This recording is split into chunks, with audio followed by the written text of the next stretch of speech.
Hi, I'm Dan Reed, and I'm going to be removing a power supply from this desktop PC. First thing we got to do is remove the screws from the rear. There's two in this particular one.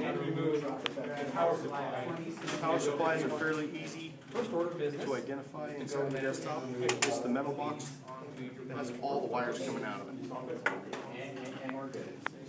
I'm going to lift this up so that we can get in here and see our connectors.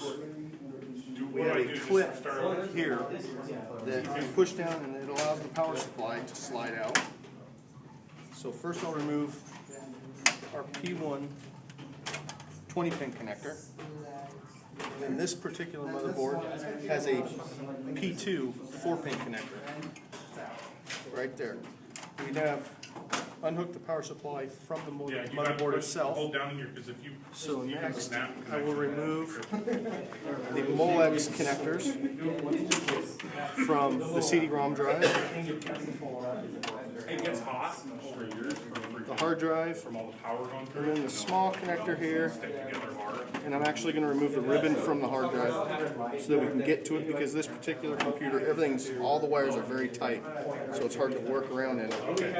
So that allows me to see this a little easier.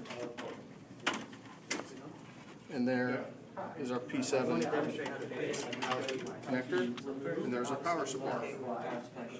Pretty fancy. So now we're going to put this back in there. So I'm just going to kind of set this right there for now so that I can reattach all my connectors. So all you got to do is remember what you did. Here's our P7 connector, 4-pin connector, 4.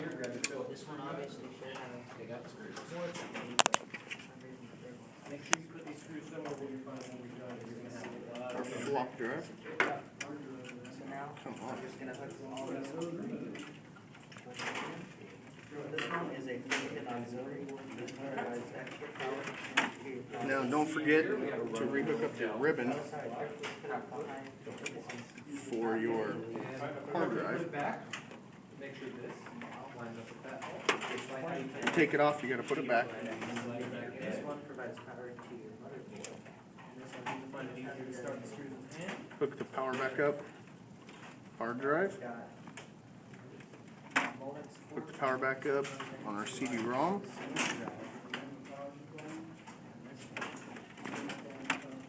Just like that.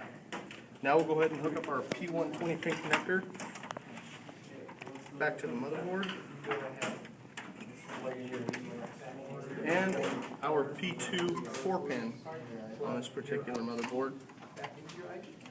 Just like that. Now I can slide this power drive back in, lining up the little metal clips with the holes. It's popped back in, won't move.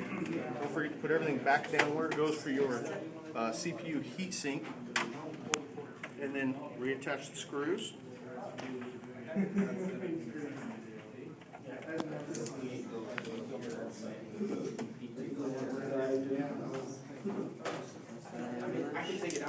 One, do not over tighten these screws.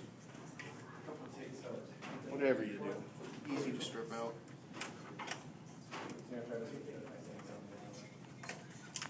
And there we have. We've removed and installed a power supply in a desktop computer. Yes, you're right.